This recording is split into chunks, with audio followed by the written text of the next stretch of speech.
I discovered my girlfriend has a second apartment across town, and I'm standing in it right now while she's at work. The key sits cold in my palm, still warm from the locksmith's hands 20 minutes ago. I'm standing in the living room of apartment 4B at 2847 Oakmont Drive, an address I found on a lease agreement hidden in the glove compartment of my girlfriend's car. The apartment smells like vanilla and something else. Something masculine. Old Spice, maybe. There's a leather jacket draped over the couch that's 3 sizes too big for Mia. On the coffee table sits a half-empty bottle of Bourbon, the expensive kind, Blanton's next to 2 rocks glasses. My hands won't stop shaking. The locksmith had given me a strange look when I'd explained I'd lost my keys. But $400 in cash silenced whatever questions he might have had. Now I'm here, and every instinct is screaming at me to leave, to pretend I never found that lease, to go back to believing the life I thought I had with Mia was real. I'd been with Mia for 18 months when I found the lease agreement. We met at a mutual friend's wedding in Denver. She was a bridesmaid. I was the best man. She'd approached me during the reception with that devastating smile and asked if I was the guy who restored vintage motorcycles. Someone had told her about my shop. We talked for 3 hours straight, barely touching our meals. She was a freelance graphic designer, worked from home mostly, traveled occasionally for clients. She had this laugh that started quiet and then exploded into something genuine and uncontrolled. By the end of the night, I'd given her my number, and by the end of the month, she'd given me her heart. Or so I thought. She'd moved into my house 6 months ago, brought 2 suitcases and a laptop, said she was tired of her cramped studio, wanted to save money. I'd offered to help her move her furniture, but she'd insisted she'd already sold most of it. Practical, she'd said, starting fresh. The red flags had been there, barely visible, like blood in dark water. She'd disappear for hours sometimes, claiming she'd lost track of time at coffee shops while working on designs. Her phone was always face down, password protected with biometric lock. When I'd suggested she add me as an emergency contact, she'd change the subject. She never wanted to take photos together for social media. Said she valued privacy. That her clients were conservative and wouldn't appreciate seeing her personal life. I'd found it charming at first, refreshing even, in an age where everyone performed their relationships for strangers. But there were other things. She'd come home smelling like cigarette smoke sometimes, though she didn't smoke. She had separate checking accounts that she never discussed. Once, I'd answered her phone when she was in the shower. A man's voice, confused, asking for Melissa. I'd told him wrong number, but Mia had gone pale when I'd mentioned it, claiming it was probably a spam call with a voice recording. I moved deeper into the apartment, my stomach twisting with each step. The kitchen is stocked real food in the fridge, not the bachelor aftermath you'd expect from a crash pad. There's a calendar on the wall with Mia's handwriting. Monday and Thursday evenings are blocked off in blue ink. Those were her client meetings nights. I pull out my phone and check my own calendar. Every Monday and Thursday for the past 4 months, she'd been gone from 6 p.m. until midnight, sometimes later. Big project, she'd say, demanding client in the tech sector. I'd believed her because I'd wanted to, because the alternative was a paranoia that felt like betrayal. The calendar also shows weekend dates. Some Saturdays marked N in red pen. Those were the Saturdays she'd claimed to be visiting her sister in Colorado Springs. I'd never met the sister, never even seen a photo. The bedroom door is slightly ajar. I push it open with 2 fingers, half expecting to find someone inside, but it's empty. The bed is made with military precision, navy blue comforter tucked tight. There's a men's watch on the nightstand, a Rolex Submariner, the real thing. Maybe $15,000 worth of watch just sitting there. On the opposite nightstand, Mia's reading glasses, the ones she claims to have lost 3 months ago. I'd bought her a replacement pair. She'd acted so grateful, kissed me like I'd saved her life. Now they're here, exactly where she knew they'd be. The closet is half full of her clothes, nice things I've never seen her wear. Dresses cut low, heels that add 4 inches. There are men's clothes too, all button-downs, slacks, size large. The man who owns this apartment is bigger than me. The thought sits in my chest like a stone. I check the pockets of a gray blazer and find a business card. Nathan Greenfield, Senior VP, Frontier Capital Management. The name means nothing to me. The bathroom tells another story entirely. 2 toothbrushes in the holder, different brands, one electric, one manual. Mia's skincare products lined up with obsessive precision on the counter, the expensive serums and creams she'd told me she couldn't afford when she was living in her cramped studio. There's a prescription bottle in the medicine cabinet with Nathan's name on it. Antidepressants prescribed by Dr. Eleanor Chen at Mountain View Psychiatry. The date on the label is from 3 weeks ago, which means he's been here recently, living here, taking his medication from this cabinet while I believed Mia was sleeping in my bed every night. I find lingerie in a drawer beneath the sink, black lace and silk that I've never seen her wear. Tags still attached to some pieces, price stickers showing amounts that make me wince. She'd been buying expensive lingerie for a life I knew nothing about while wearing my old t-shirts to bed in my house, playing the role of the low-maintenance girlfriend who didn't care about material things. I find the photographs in the top drawer of the dresser, underneath a stack of folded sweaters. There are maybe 30 of them, printed on actual photo paper like people used to do before everything went digital. Mia and Nathan at a restaurant, his arm around her waist. Mia and Nathan on a beach somewhere tropical, her in a white bikini I've definitely never seen. Mia and Nathan at what looks like a wedding, but not as guests. She's in a white dress, holding a bouquet, and he's in a tux.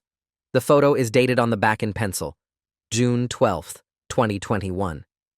That was 4 months before I met her. I sit down on the edge of the bed because my legs won't hold me anymore. My vision tunnels, sound becomes distant. They're married, or they were married, or they're still married, and I'm the affair, except I'm the one who thought he was in the real relationship. The room spins, and I taste copper in my mouth. I've bitten my tongue without realizing it. I force myself to breathe slowly, counting to 4 on each inhale and exhale, a technique my old therapist taught me for panic attacks. The attack passes, leaving behind a cold clarity. I start photographing everything with my phone, the calendar, the watch, the clothes, every single one of the photos. I document the bourbon bottle, the lease agreement, the mail stacked on the kitchen counter, addressed to both Mia Hammond and Nathan Greenfield at this address. Hammond is her last name, or one of them. I realize I never asked about her middle name, never saw her driver's license beyond a quick glance. I'd trusted her completely, and now that trust feels like the most foolish thing I've ever done. There's a file box under the bed, the kind people use for tax documents. Inside are bank statements for joint accounts I've never heard of, credit card bills showing charges at restaurants and hotels across 3 states, and insurance papers listing Nathan Greenfield and Mia Greenfield as primary and spouse. The evidence keeps mounting, each piece more damning than the last. There's a second phone in the nightstand drawer, an iPhone with a cracked screen. It powers on when I press the button. No passcode required. The text messages load, and I see months of conversations between M and N. The messages are mundane and intimate in equal measure. Reminders about dinner reservations, complaints about work, inside jokes I don't understand, and explicit photos I wish I could unsee. The most recent message is from this morning at 7 a.m. Mia had sent, "At the house until tonight. See you at 6 for dinner." Nathan had responded with a heart emoji. At 7 a.m., she'd been in bed next to me, her leg thrown over mine, breathing softly against my neck. She'd kissed me goodbye at 8:15 and said she'd be working from a coffee shop all day. Instead, she was planning dinner with her husband, or boyfriend, or whatever Nathan was to her. The question of what I am to her burns through my mind without finding an answer. I sit on the couch in the living room, surrounded by evidence of a life I never knew existed, and try to construct a rational explanation. Maybe she's a witness in protection and this is her safe house. Maybe Nathan is her brother and the wedding photo was from a costume party. Maybe I'm having a psychotic break and none of this is real. But the explanations crumble under the weight of the evidence. The joint bank accounts, the intimate photos, the calendar marking her time between 2 lives. There's no innocent version of this story. She's been living a double life, and I've been the fool who never questioned why a successful graphic designer would want to move into a motorcycle mechanic's modest 3-bedroom house with no furniture. I'd thought she loved me for who I was, that she didn't care about money or status. Now I wonder if I was just convenient. A place to hide from whatever complications her real life contained. The thought makes me want to vomit. My phone buzzes with a text from Mia. How's your day going, babe? Miss you. The casual cruelty of it, the ease with which she maintains the deception, makes my jaw clench so hard my teeth ache. I type back, good, working on the Harley. Might be late tonight. Her response comes immediately. No worries. I'll probably work late too. Love you. 3 words that used to make my chest warm now feel like poison. I screenshot the conversation and add it to my growing folder of evidence. Because I'm going to need evidence. I don't know exactly what I'm going to do yet, but I know I can't just walk away without understanding the full scope of what's been done to me. I deserve that much. The truth, however ugly, is better than continuing to live in a lie. I'm about to leave when I notice the laptop on the desk in the corner, a sleek MacBook Pro still plugged into the charger. It's closed, but humming softly with power. I open it, expecting a password screen, but it wakes directly to the desktop. Someone, Nathan, probably has terrible security practices. The desktop is cluttered with folders labeled with years and project names. I open the one marked 2024 and find subfolders for each month. Inside the November folder are documents that make my blood run cold. Bank statements showing transfers of thousands of dollars from accounts in Nathan's name to accounts I don't recognize. Scanned copies of legal documents. A prenuptial agreement between Nathan and Mia, dated 2021. A life insurance policy listing Mia as the sole beneficiary for $5 million, and an email thread between Mia and someone named Leslie Chambers discussing the plan and timing for maximum payout. The emails are casual in their discussion of something monstrous. Nathan's mother is finally declining, Mia had written in August. The doctors say she has maybe 6 months. Once she's gone, the trust pays out. That's when we move. Leslie had responded, and the boyfriend? Mia's reply, he's simple, doesn't ask questions. When this is done, I'll ghost him and claim I had to relocate for work. He'll be sad for a month and move on. The words cut deeper than any physical wound could. Simple, doesn't ask questions. The clinical way she'd dismissed me, reduced 18 months of what I thought was love to a strategic placeholder in her life, makes me want to scream. But I don't. Instead, I photograph every document, every email, every piece of evidence that transforms my girlfriend from a person I thought I knew into a stranger with a monstrous plan. I find more emails, these ones from 9 months ago, when Mia was supposedly falling in love with me. She'd been writing to Nathan about their plan to wait out his mother's terminal illness, then divorce, and split the inheritance money. Except the emails reveal that divorce isn't part of the plan at all. Why split it when I can have it all? She'd written. Life insurance pays double for accidental death. We just need to be patient and creative. Nathan's response had been nervous. I don't know, Em. That's serious. That's not who we are. Her reply had been ice cold. It's who I am. You can either help or get out of the way. The emails continue for months, with Nathan gradually being convinced, his objections fading as Mia laid out increasingly detailed plans involving hunting trips, mechanical failures, and untraceable poisons. They hadn't settled on a method yet, the emails suggest, but they were researching options with the same casual thoroughness someone might use to plan a vacation. I'm holding evidence of a conspiracy to commit murder. The realization hits me like a physical blow, and I have to grip the desk to keep from falling. Nathan Greenfield is in danger, even if he's apparently complicit in the planning. Mia is planning to kill her husband for his life insurance money and his mother's inheritance, and I've been the alibi. The innocent boyfriend who could testify that Mia was with me during the times that matter, that she's just a sweet freelance designer who couldn't possibly be capable of murder. The elegant simplicity of it makes me sick. I was never her boyfriend. I was her cover story, carefully constructed and maintained. Every kiss, every whispered, I love you, every intimate momenta. They were all part of the con. I'd given her my heart, and she'd used it as a prop in a scheme to commit murder. My hands shake as I email the entire folder of documents to my personal account, then delete the sent mail and clear the trash. I photograph the laptop screen showing the file directory, capturing evidence that these documents exist on this computer in this apartment. I'm not sure if any of this will be admissible in court. I'm technically trespassing and illegally accessing private documents. But I need leverage, need proof that I'm not insane, that the nightmare I've stumbled into is real.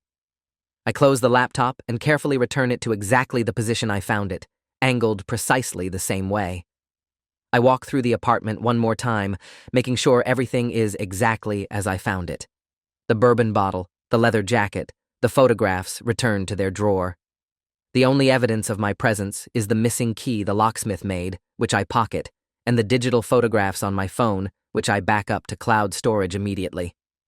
I leave the apartment at 3:30 p.m., locking the door behind me with steady hands that betray none of the panic churning in my gut. The building's hallway is empty, beige walls decorated with generic landscape paintings. I take the stairs instead of the elevator, paranoid about security cameras, though I'm sure they've already caught me entering. I'll deal with that later. Right now, I need to get to my truck and figure out my next move. The parking lot is half empty, and I climb into my Ford F-150 with the same mechanical precision I use when working on engines. Start the truck, put it in reverse, check mirrors. Every movement deliberate, forcing my brain to focus on the concrete and physical rather than drowning in the emotional tsunami of what I've discovered. I drive to a McDonald's 3 miles away, park in the far corner of the lot, and finally let myself feel everything. The panic attack is worse this time. My chest constricting so tight I'm convinced I'm having a heart attack. I can't breathe, can't think, can't do anything except grip the steering wheel and shake. It passes after 5 minutes that feel like 5 hours, leaving me sweating and exhausted in a fast food parking lot, watching families come and go with their happy meals, oblivious to the fact that my entire world just collapsed. I drink water from a bottle I keep in the truck's console and try to think rationally. I need a lawyer. I need to go to the police. I need to warn Nathan, even though he's apparently part of this conspiracy. Most importantly, I need to protect myself because if Mia realizes I know what she's planning, I might become a liability worth eliminating. The thought should seem paranoid, but after reading those emails, it feels like basic survival instinct. I call my best friend Derek, who's a public defender in Denver, and tell him I need to talk to him immediately about something urgent. He hears the strain in my voice and tells me to come to his office now, that he'll clear his schedule. The drive takes 40 minutes, and I spend it mentally rehearsing how to explain what I've found without sounding like a paranoid lunatic. Derek meets me in his small office, all mismatched furniture and case files stacked everywhere, and listens without interruption while I lay out everything. The secret apartment, the marriage I didn't know about, the emails about murder conspiracy and insurance fraud. I show him the photographs on my phone, hundreds of them, documenting every piece of evidence I found. His expression shifts from skepticism to shock to grim professional focus as he swipes through the images, occasionally pausing to read something more carefully. "This is extensive," Derek finally says, setting my phone down on his desk with exaggerated care, as if it might explode, and deeply concerning. "The good news is you've documented what appears to be a genuine conspiracy to commit murder. The bad news is you obtained all of this evidence through what might be considered breaking and entering, illegal access to private documents, and a dozen other potential charges if Mia or Nathan decide to press them." He leans back in his chair, which creaks under his weight, and steeples his fingers in that way lawyers do when they're thinking. "The worst news is that until they actually attempt the murder, the police might not take this seriously. Conspiracy to commit murder requires specific, credible threat and substantial steps toward completing the crime. Talking about it, even in emails, might not be enough if they claim it was just dark fantasy or fiction writing." I feel my stomach drop. "So I'm supposed to wait until she actually tries to kill someone before anyone will help?" The question comes out sharper than I intend, but Derek doesn't flinch. He's used to desperate people in impossible situations. "Not exactly," he says. "We can approach this strategically. First, we need to get you somewhere safe. If Mia realizes you know about any of this, you become a problem for her. Second, we need to contact the police, but we need to do it through channels that won't get your evidence thrown out or get you arrested for trespassing. Third, we need to warn Nathan Greenfield, even though he's knee-deep in this conspiracy himself, because morally and legally, we can't just let someone be murdered even if they're not entirely innocent." He pulls out a legal pad and starts making notes with quick, precise strokes. "I'm going to call a friend of mine, Detective Amanda Holloway with Denver PD. She's smart, experienced, and she'll know how to handle this the right way."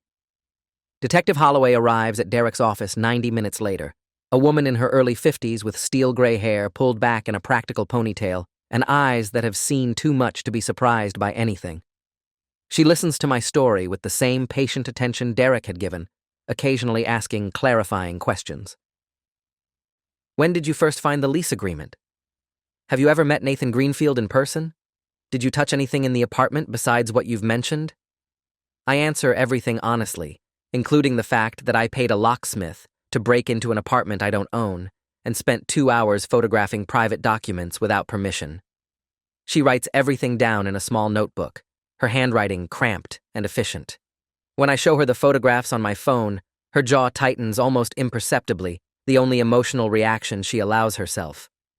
"Mr. Thornton," she says, using my last name for the first time, which somehow makes everything feel more official and terrifying.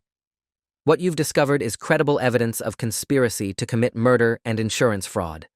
However, as Mr. Reeves here has mentioned, there are legal complications with how you obtained this evidence." She closes her notebook with a decisive snap.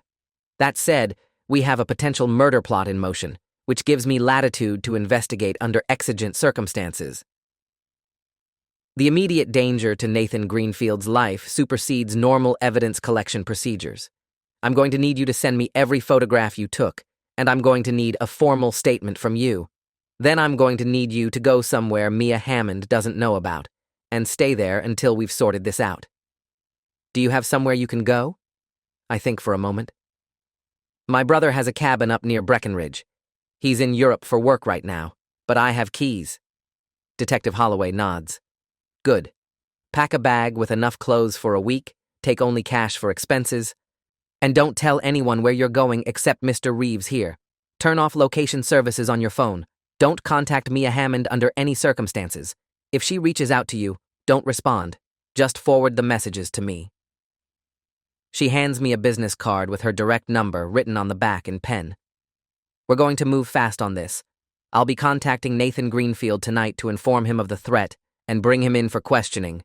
We'll be seeking warrants for Mia Hammond's devices and financial records. If everything you've shown me holds up, and I have no reason to think it won't, she'll be arrested within 48 hours.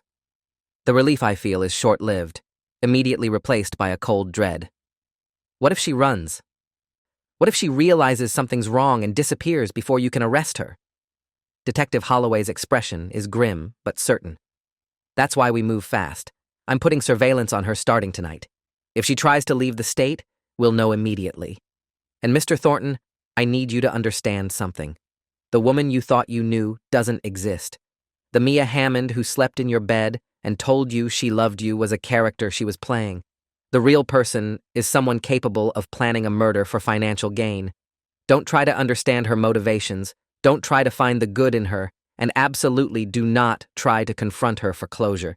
She's dangerous, she's manipulative, and if she realizes you're a threat to her plan, she will act to neutralize that threat. Do you understand? I understand. But understanding doesn't make it hurt less. I give my formal statement to Detective Holloway in a recorded interview that lasts 2 hours, recounting every detail from the moment I found the lease agreement to the moment I left the apartment. I authorize her to access my email account to retrieve the documents I sent to myself, and I transfer every photograph from my phone to a secure cloud folder she can access. Derek sits with me through the entire process, occasionally interjecting with legal advice about how to phrase certain answers to avoid self-incrimination for the trespassing. By the time we're done, it's past 8 p.m., and I'm exhausted in a way that has nothing to do with physical tiredness. My soul feels scraped raw, every certainty I had about my life revealed as fiction. Derek drives me back to my house in his car, following behind my truck so I can pack a bag and retrieve some essentials. The house feels alien now, contaminated by the knowledge that Mia has been using it as a prop in her double life. Every object she touched, every space she occupied, feels tainted. I pack quickly: clothes, toiletries, my laptop, important documents. I take the title to my truck, my passport, my banking information. I'm preparing for the possibility that my life is about to become unrecognizable. Before I leave, I walk through each room one more time, looking for anything of value that belongs to me. In the closet of the guest bedroom, pushed far back behind boxes of old motorcycle parts. I find a small safe I don't recognize. It's locked, but I have tools, and within 10 minutes I've bypassed the simple combination mechanism. Inside is $20,000 in cash, neatly banded in $100 bills, along with a second passport for Mia Hammond, showing a different birth date and a different middle name. The passport photograph shows Mia with darker hair and different makeup, but it's unmistakably her. The name on it reads Melissa Ann Strand, born in 1987 instead of 1990, like she'd told me. There are entry stamps from Mexico, Canada, and the Bahamas, all dated within the past 18 months, during times when she'd told me she was visiting her sister or meeting with clients. She'd been traveling internationally under a fake identity while maintaining her life with me, her life with Nathan, and who knows how many other lives across how many other cities. The scope of her deception keeps expanding with each new discovery, like peeling back layers of an onion, only to find more rot underneath. I photograph everything, adding to my ever-growing evidence file, then carefully lock the safe and push it back into its hiding place. If she comes back for this money and passport, she'll have no idea anyone knows they exist.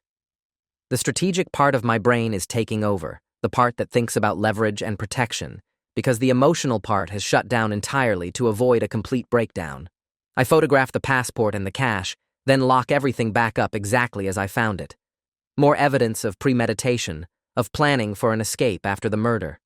The passport shows she was preparing to leave the country, probably with Nathan's money, or without Nathan himself, if her plan involved killing him and making it look accidental. The layers of deception keep multiplying, each one more elaborate than the last. I wonder how long she's been planning this. Years, probably. The wedding photo was dated 2021, which means she'd been married to Nathan for at least 3 years. How many other boyfriends has she had during that time? How many other lives has she infiltrated while planning to murder her husband? The questions spiral without finding answers, and I force myself to stop, to focus on the immediate and practical. I grab my packed bag, take one last look at the house I thought I'd share with Mia for years to come, and lock the door behind me. The drive to my brother's cabin takes 2 hours, winding mountain roads that demand attention and prevent me from sinking too deep into my thoughts. The cabin is exactly as I remember it.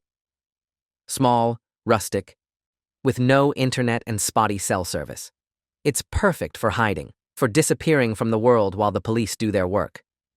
I text Derek when I arrive to let him know I made it safely, then I turn off my phone's location services as instructed. The silence in the cabin is absolute, broken only by the wind in the pines outside and the occasional creak of old wood settling. I try to sleep, but can't, my mind replaying every moment with Mia, searching for the signs I missed, the clues I should have noticed, the way she never wanted me to meet her family, the way she'd change the subject whenever I asked about her past, the way her stories about her childhood never quite lined up, small details shifting from one telling to the next. Detective Holloway calls me at 9 a.m. the next morning, her voice professional, but with an undercurrent of urgency. We made contact with Nathan Greenfield last night at his office. He initially denied everything, claimed he didn't know what we were talking about. But when we showed him the emails and the evidence from the apartment, he broke down. He's cooperating fully now. Apparently, Mia had been pressuring him for months, and he'd been going along with the planning while secretly hoping she'd change her mind or that the whole thing would just fall apart. He never thought she'd actually go through with it. There's a rustling of papers on her end. He's provided additional evidence from his own devices, Bauyu text messages, voice recordings, where Mia explicitly discusses methods for killing him. He's terrified, and he should be. We've placed him in protective custody while we build the case. What about Mia? I ask, my voice rough from lack of sleep. When are you arresting her? There's a pause that stretches too long, and I know the answer before she says it. She's in the wind. When we arrived at your house this morning with an arrest warrant, she was gone. Neighbors say they saw her leave around midnight with 2 suitcases and a laptop bag. We've issued a bolo be on the lookout for her vehicle, and we've flagged her passport at all airports and border crossings. But she had a 12-hour head start, and if she has a fake passport like you found, she could already be out of the country. The disappointment in her voice is palpable. I'm sorry, Mr. Thornton. We moved as fast as we could, but she was clearly monitoring something. Maybe Nathan's behavior. Maybe his devices. She knew something was wrong, and she ran. The news sits heavy in my chest. Mia is out there somewhere, free, with access to cash and fake identities and who knows what else. The woman who planned to murder her husband for his money, who used me as an alibi and a prop, is loose in the world with every motivation to ensure I can't testify against her. Am I in danger? The question feels stupid as soon as I ask it, but Detective Holloway takes it seriously. Potentially, yes. If she thinks you're the one who exposed her plan, she might see you as a loose end to tie up. I want you to stay where you are. Don't tell anyone your location except your lawyer. We've frozen her bank accounts and credit cards, so her resources are limited, but we have to assume she has cash stored somewhere. We're monitoring your house, your work, anywhere she might try to find you. If she makes contact, you call me immediately, then you call 911. Do not try to handle this yourself. The days blur together in the cabin, each one a repetition of anxiety and waiting. Derek calls with updates. The FBI has taken over the case because of the interstate nature of the conspiracy and the financial fraud charges. Nathan Greenfield is cooperating with federal investigators, providing detailed testimony about Mia's plan and his reluctant participation. His mother died 3 days after Mia disappeared, never knowing her son and daughter-in-law had been planning anything terrible. The inheritance came through as expected. $8 million split between Nathan and 2 siblings. Mia would have received half of Nathan's share in a divorce, or all of it if he'd died first. Instead, Nathan is facing charges of conspiracy to commit murder, though prosecutors are offering a reduced sentence in exchange for his continued cooperation. He's looking at maybe 5 years instead of 25. It doesn't seem like enough, but I'm not the one making those decisions. I spend my days hiking the mountain trails around the cabin, trying to exhaust myself physically so my mind will quiet at night. It doesn't work. Every time I close my eyes, I see Mia's face, the way she'd smile at me in the morning, sleepy and content, or how she'd curl into my side while we watched movies on the couch. I see her handwriting on that calendar in the apartment, casually blocking off time for her double life with the same pen she'd used to write "Love you" on notes left on my kitchen counter. The cognitive dissonance is maddening. How can the same person who kissed me goodbye every morning be the person who wrote those cold, calculating emails about murder and insurance payouts? I call my old therapist, Dr. Raymond Banks, and schedule video sessions twice a week. He listens with professional compassion as I try to articulate the betrayal, the violation of having your reality revealed as fiction. You're grieving, he tells me. Not just the relationship, but your ability to trust your own judgment. That's normal. That's human. It helps, marginally, to have someone validate that I'm not losing my mind. On the 6th day, Detective Holloway calls with news that makes my blood run cold. We found Mia, or rather, Mexican authorities found her. She tried to cross into Mexico using her real passport. Apparently the fake one wasn't ready, or she couldn't access it in time. Border agents flagged her name and detained her. She's fighting extradition, but it's a formality at this point. She'll be back in the U.S. within the week to face charges. There's a satisfaction in her voice, the sound of a case coming together. There's something else you should know. When they searched her bags, they found a handgun, a silencer, and a box of ammunition that matches casings found at Nathan Greenfield's office building. She'd gone there 2 days before she ran. He wasn't there. He was already in protective custody. But she'd apparently planned to kill him herself when the other plans fell through. You saved his life, Mr. Thornton. If you hadn't found that apartment, hadn't brought this to us, Nathan Greenfield would probably be dead right now. The knowledge should feel triumphant, but it just feels hollow. I saved a man I've never met. A man who was complicit in his own murder plot until he got cold feet. Meanwhile, the woman I loved, the woman I planned a future with, had been planning to use me as an alibi while she committed murder. The emotional whiplash is too much to process, so I don't try. I just thank Detective Holloway for the update and promise to come back to Denver when it's safe. It's safe now, she assures me. Mia Hammond is in custody across the border, and she's not going anywhere. Come home, Mr. Thornton. You'll need to testify eventually, but for now, you can start rebuilding your life. Rebuilding. The word seems impossible. What exactly am I rebuilding? The foundation was rotten from the start. But I pack my bags and make the drive back to Denver, back to my house that feels haunted by a ghost who isn't actually dead. I walk through the rooms and start removing every trace of Meow, her clothes, her toiletries, the books she pretended to read, the fake life she constructed. I fill garbage bags with her things and leave them on the curb for the trash collectors. It feels vindictive and necessary in equal measure. Derek stops by with pizza and beer, and we sit in my living room, not really watching the game on TV, just existing in companionable silence that gradually becomes actual conversation. You did the right thing, he tells me. You could have confronted her, could have just walked away and pretended you never saw anything. But you did the right thing, and that matters. The trial happens 8 months later, after Mia finally stops fighting extradition and is brought back to Denver in handcuffs. She looks different in the courtroom. Harder, older, with none of the warmth I remembered. She doesn't look at me during my testimony, not once, as I recount finding the lease agreement, entering the apartment, discovering the evidence. Her lawyer tries to discredit me, claiming I was a jealous ex-boyfriend who fabricated evidence, but the physical documents from the apartment, the laptop files, Nathan's testimony, and the forensic analysis of her financial records create a web of evidence too strong to break. The jury deliberates for 6 hours before returning a verdict. Guilty on conspiracy to commit murder, guilty on attempted murder, guilty on fraud and identity theft charges. The judge sentences her to 25 years to life in federal prison. The courtroom is packed with journalists and true crime enthusiasts who've been following the case obsessively online. When the verdict is read, there's an audible gasp, followed by scattered applause that the judge quickly silences with his gavel.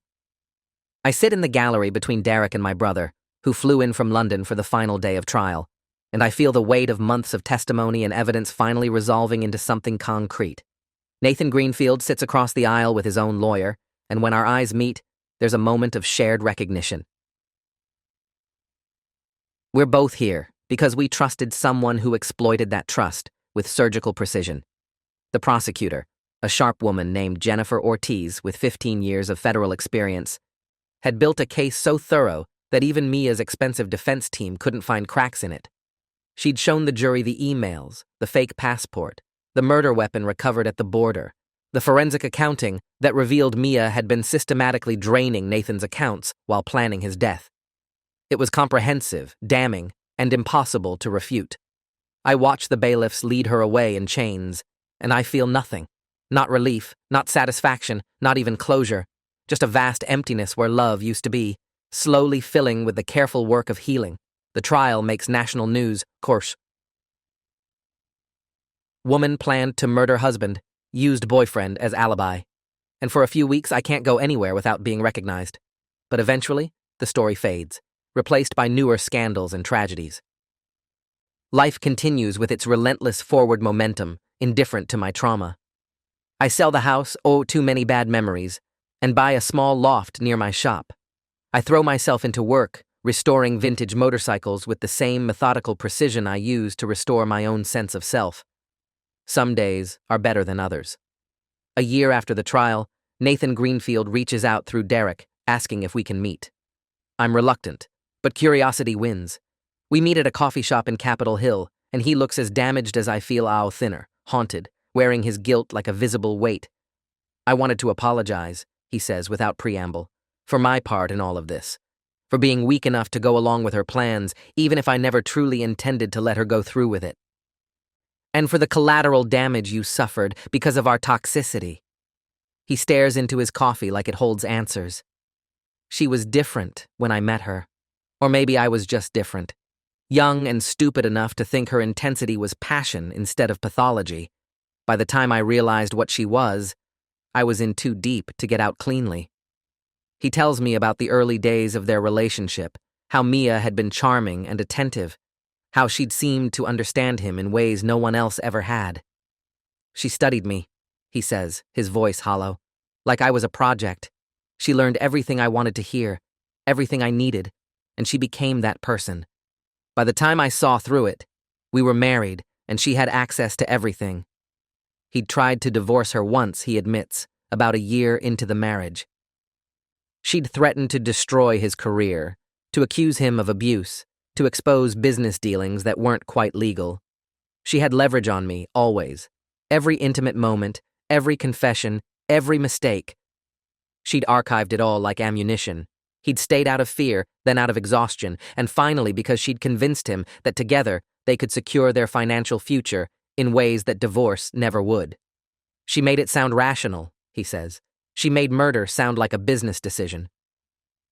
I don't forgive him, but I understand him. We're both victims of Mia's manipulation, even if his victimhood came with complicity. We talk for 2 hours, comparing notes on the woman we thought we knew, finding small comfort in shared recognition of the lies. He tells me he's in therapy now, working through his guilt and learning to establish boundaries. He's in the process of donating his mother's inheritance to charity, blood money, he calls it, even though no blood was actually spilled. I can't keep it, he says. Every dollar feels like proof of what I almost let happen. I respect that, even if I'm not sure I could make the same choice. When we part ways, we shake hands, two survivors of the same disaster, and I feel something like closure click into place. The second apartment at 2847 Oakmont Drive sits empty now. The lease expired, the locks changed. I drive past it sometimes when I'm in that part of town, just to remind myself that it was real, that I didn't imagine the entire nightmare. The building looks ordinary in daylight, just another generic apartment complex with its beige walls and landscaped entrance. It's strange how something so normal-looking can hide such darkness. But that's the lesson, isn't it? Evil doesn't announce itself with dramatic music and ominous lighting. It comes with a devastating smile and charming conversation, with promises of love and offers of partnership. It looks like the person you trust most, sounds like the voice whispering, "I love you" in the dark. And sometimes, the only way to survive it is to trust your instincts when something feels wrong, to investigate the inconsistencies, and to act when you find the truth, no matter how much it hurts. I'm standing in my shop 2 years after finding that apartment, working on a 1972 Honda CB750 with the patience restoration requires, when my phone buzzes with a news alert. Mia Hammond has died in prison, killed by another inmate in a dispute over commissary money. The irony isn't lost on me. She'd been willing to murder for millions, and she died over pocket change. I feel a complex swirl of emotions I can't quite name, settling eventually on something like relief. She can't hurt anyone else now. The monster who wore my girlfriend's face is gone. I save the article in a folder on my phone where I keep all the documentation of that period of my life, a digital scar tissue I revisit sometimes to remind myself of my own strength. I survived. I saved a life. I did the right thing, even when it destroyed the life I thought I wanted. Later that evening, Derek calls to check on me, having seen the same news alert. "How are you doing with this?" he asks, and I appreciate that he doesn't assume I'm celebrating. "I don't know," I tell him honestly. Part of me wanted her to serve every day of that sentence, to think about what she did for decades, but part of me is just relieved it's over, really over. We talk for an hour, processing the strange finality of it. He tells me that Nathan sent him a message too. Apparently, the man is in therapy still, working through complex grief over a woman who never really existed. He's doing better, Derek says. Started dating someone new, someone normal. I'm happy for him, in an abstract way. We're both trying to rebuild from the rubble of Mia's deception, and maybe that's enough. That night, I go on a first date with a woman I met at a gallery opening. An artist named Claire with honest eyes and a laugh that sounds genuine. We talk about art and motorcycles and bad reality TV, normal things that feel revolutionary after everything I've been through. When she asks about my last relationship, I tell her the short version. It didn't work out. She wasn't who I thought she was.